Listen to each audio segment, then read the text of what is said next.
Our first passage is from Deuteronomy.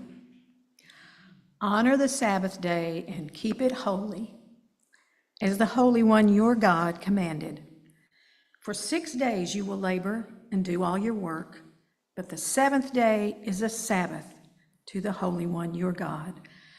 You will do no work that day, neither you, nor your daughter, nor your son, nor your workers, women or men, nor your ox, nor your donkey, nor any of your animals, nor even foreigners among you.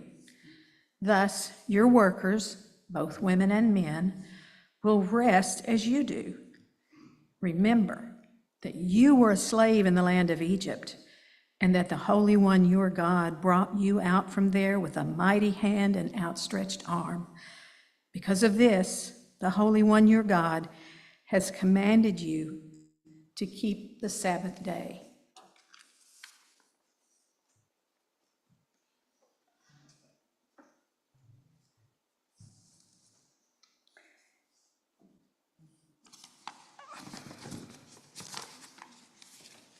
That doesn't seem to be what I have in my paper here. Okay.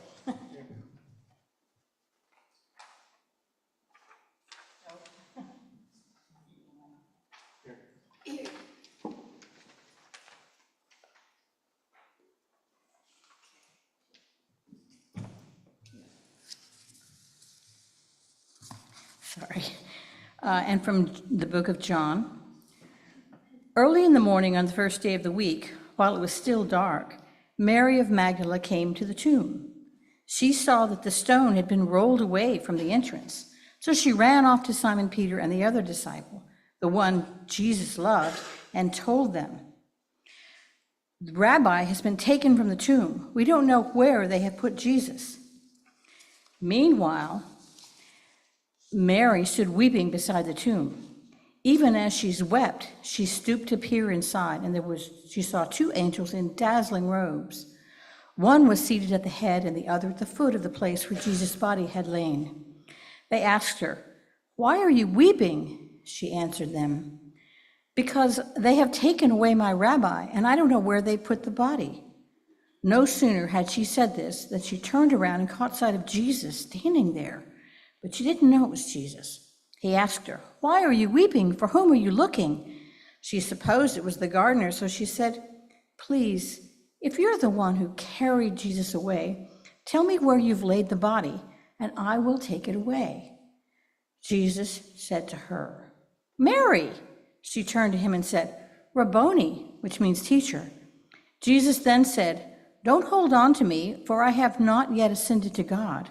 Rather, go to the sisters and brothers and tell them, I'm ascending to my parent and to your parent, my God and your God." Mary of Magdala went to the disciples. "I have seen the teacher," she announced. Then she reported what the Savior had said to her.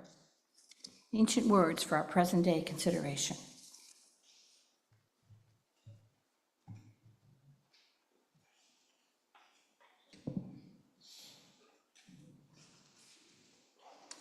Well, thank you for braving the storms and being here.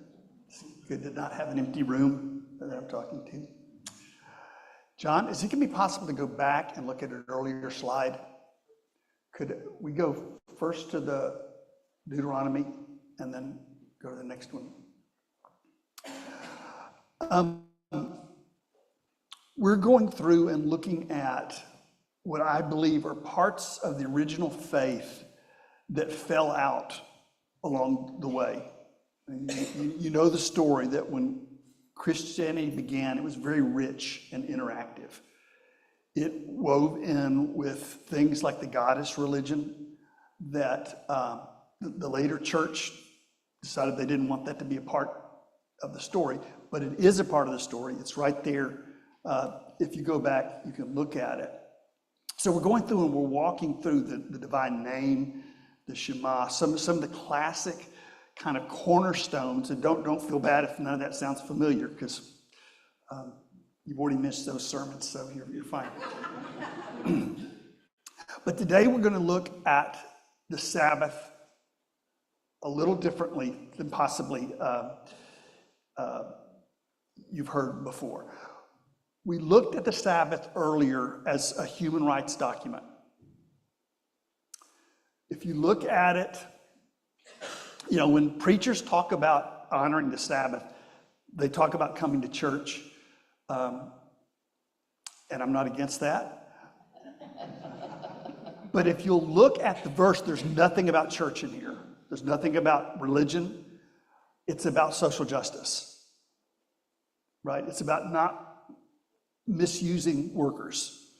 If you look at this, it goes, honor the Sabbath, keep it holy. For 6 days you will labor, you'll do your work. On the seventh day, you'll do no work that day. And then it lists everyone else. And it basically lists out everybody so nobody gets left behind. The gender stuff is spelled out, the class stuff, whether you're freed or enslaved. Everybody gets a day where they can just be a human being and not be a beast of burden. But what's funny is you see the vision is very limited at this point. It goes, you'll do no work, your men nor women, nor your ox, nor your donkey, nor any of your animals, nor even foreigners among you. That just kind of shows you where it's like, it was easier to make the case with the donkey than it was with somebody. And a lot of the government in Texas feels the same way about border issues. But you see there an idea of universal humanity that has never fully been recognized in Christianity.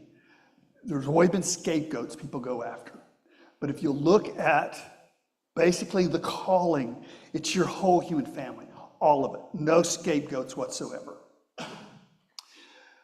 But that's hard to do, and you get tired, you get frustrated, you look at the world, you want social justice, but it doesn't look like there's any way that's going to happen sometimes. You look at it and you just kind of despair. Today we're looking at a mystical Sabbath. You have the traditional Sabbath that was there. But in the resurrection stories, they're going to try to reframe who you think you are. Let's look at the next verse. In these passages, what's going to happen happens the day after the Sabbath. The Sabbath was the seventh day. And in the literature, they talk about the eighth day, which is something that happens within you. It's almost like a musical place inside of you. I believe the resurrection stories were actually stories about awakening, about enlightenment, that kind of thing. Because if you look at the stories, they contradict themselves.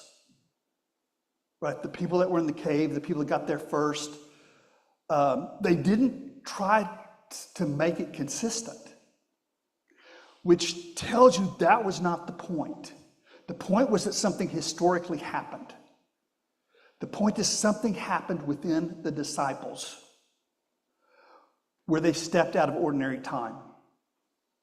And they felt connections that were deeper and broader than what was happening to them physically. In this story, it talks about on the first day of the week, when you see that, consider it an invitation to go into your intuition, into your imagination, and to picture yourself as so much more than what happens to you, than what other people think of you, than your success. Because throughout most of history, the better you are, the less likely it is that you will be successful in any kind of sense of nobility. So to not blame yourself if you can't make the world turn around on a dime at this really hard time. I want to read just a couple of quotes that I think will help from the early church.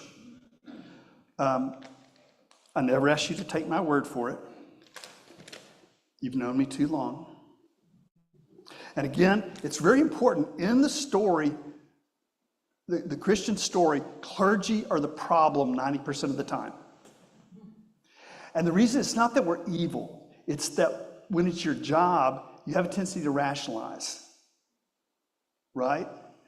And when you go to seminary, there's these enticements to feel like you've got special privilege and stuff. None of that is a part of the Christian message.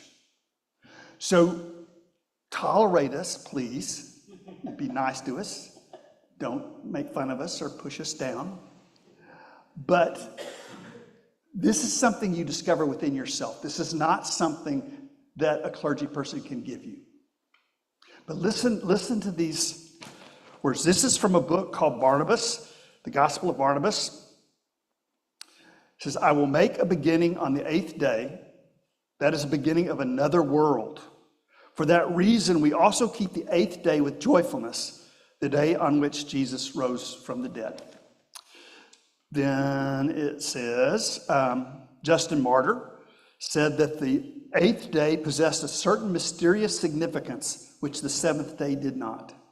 Cyprian wrote that the Jewish practice of circumcision on the 8th day was a kind of foreshadowing that there's a part of you that can't be defined by life, by what happens to you. There's a part of you that's mysterious. And this idea of the Sabbath is stopping to make time to remember that. Because you can get swept along. You have so many tasks, so many things you have to do, where you lose that part of yourself that's your connection with the sacred, with the mystery. So what I want to do is walk through and have kind of 3 ideas of what I'm calling enlightenment. If that makes you uncomfortable, you can use a different word.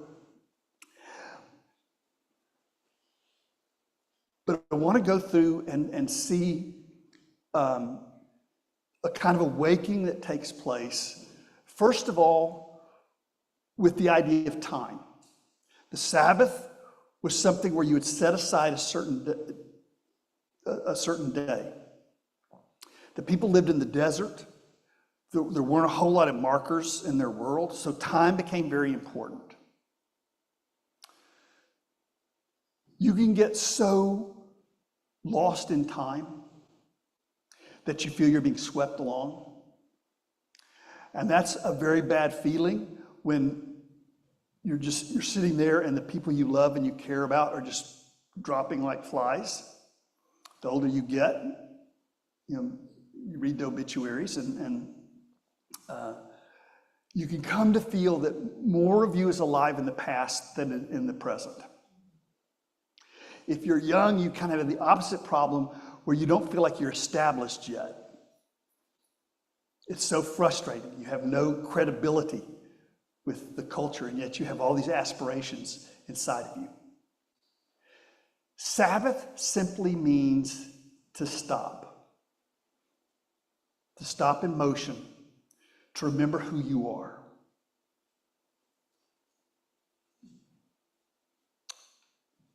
Paul Tillich called it the eternal now. A lot of times when we talk about eternity, we talk about something that's supposed to happen in the future. We talk about after we die, what's going to happen to us, the second coming of Christ. All of that stuff is figurative and mythological. Why do I say that? Because if we're talking about the sacred is everywhere.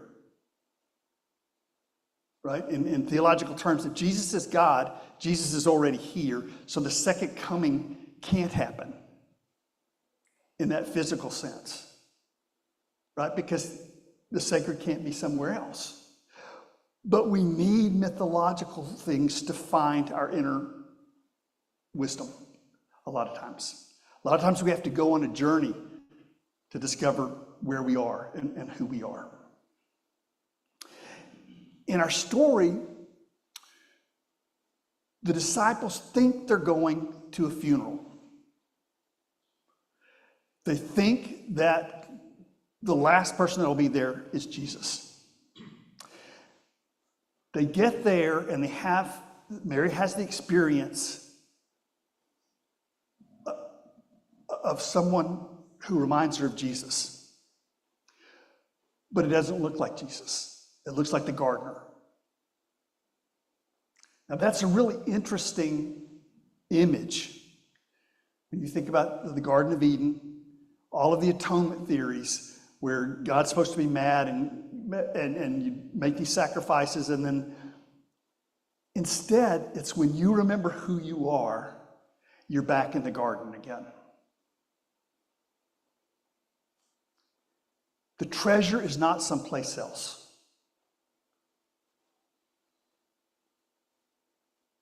You don't have to wait for the universe to change before the gift can be given you. It's already inside you in the thing. When you love and lose, and it will happen, the secret is to go deeper into the love so that you identify less with the form that was there and more with this kind of dance that you shared with somebody. Because that's the river of life. And that's what doesn't have beginning and end. Everything that has shape and form will pass. But there's something that's been happening for a long, long time, and it sure looks to me like it deserves the word eternal. You can decide that. But there's a cosmic process that goes way, way back.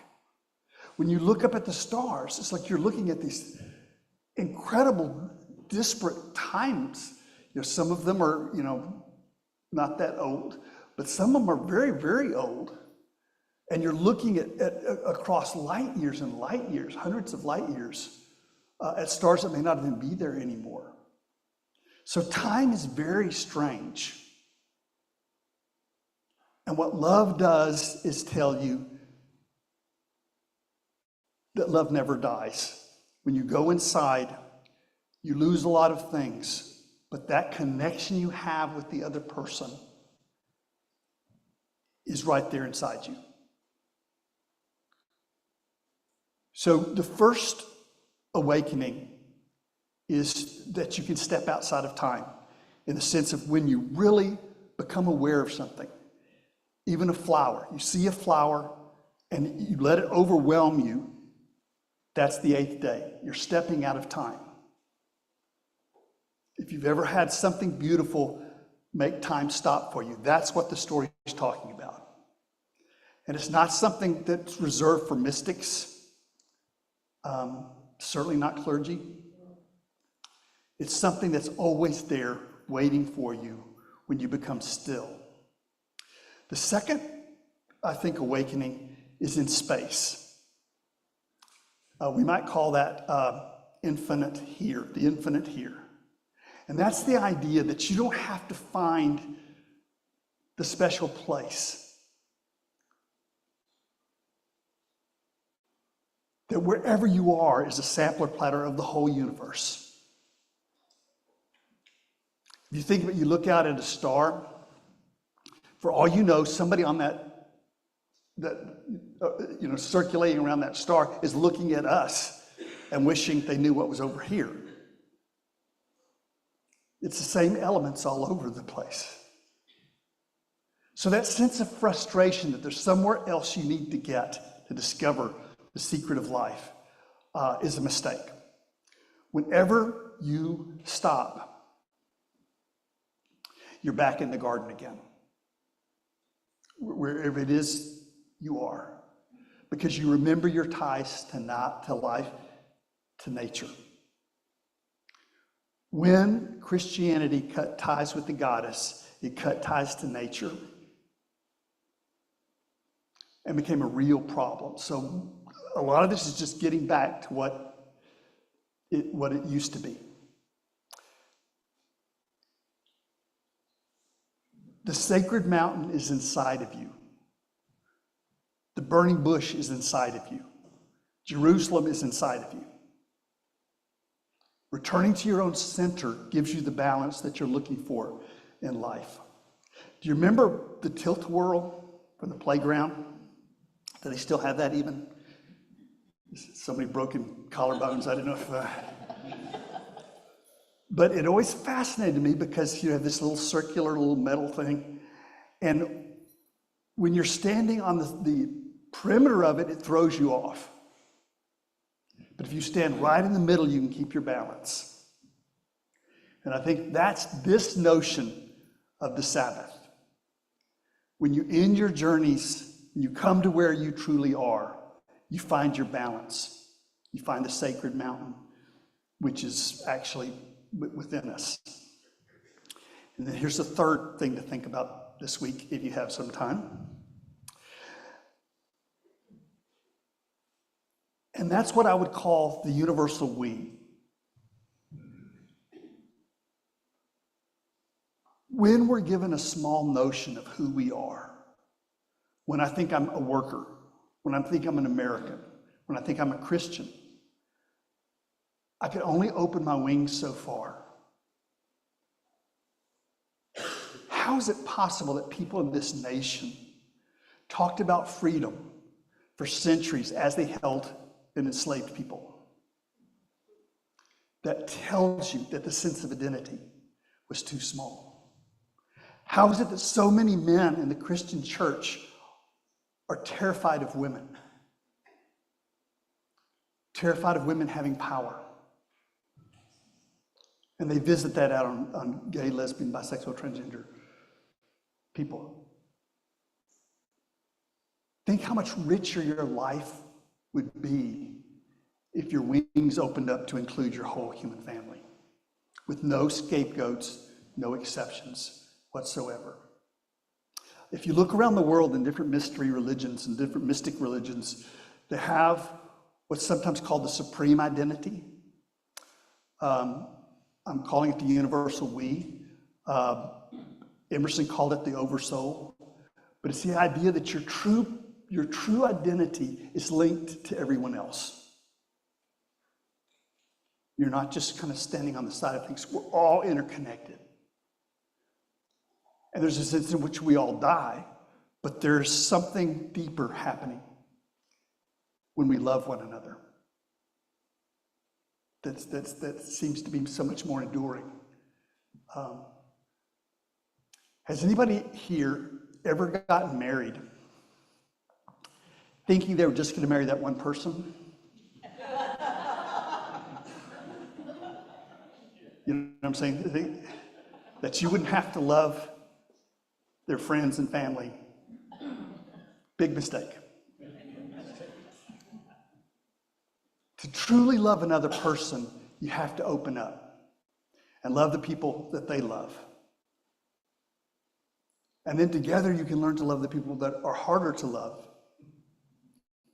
And you find your home in the human family. You find your home in the web of life, in the circle of nature.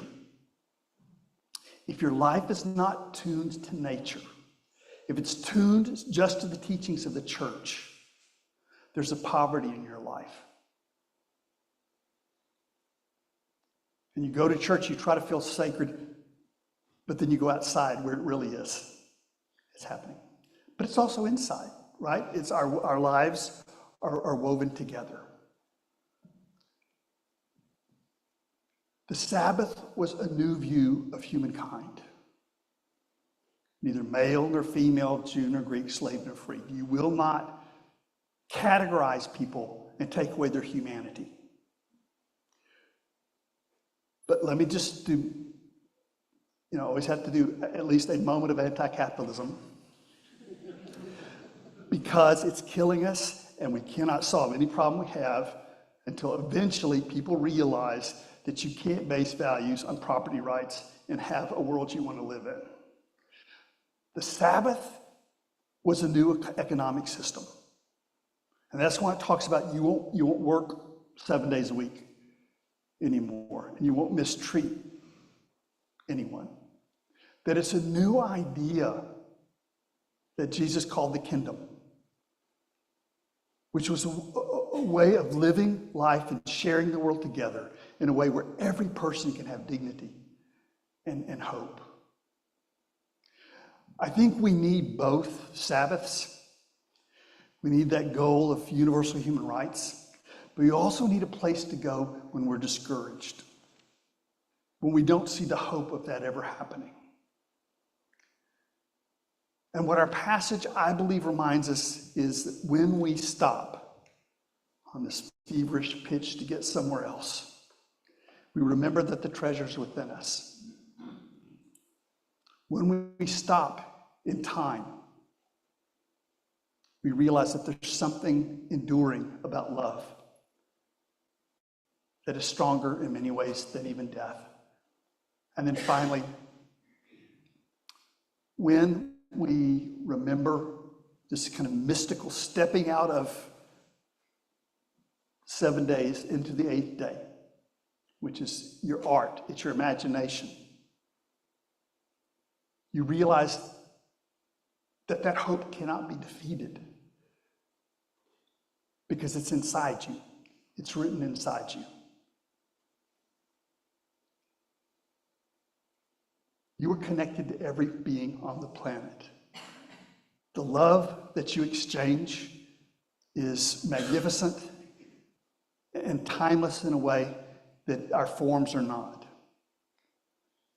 So the last gift, I think, of the passage is to realize that no matter how lost you may feel, if you will simply get still and get silent and get present, you will realize that that Sabbath is already happening in your heart now.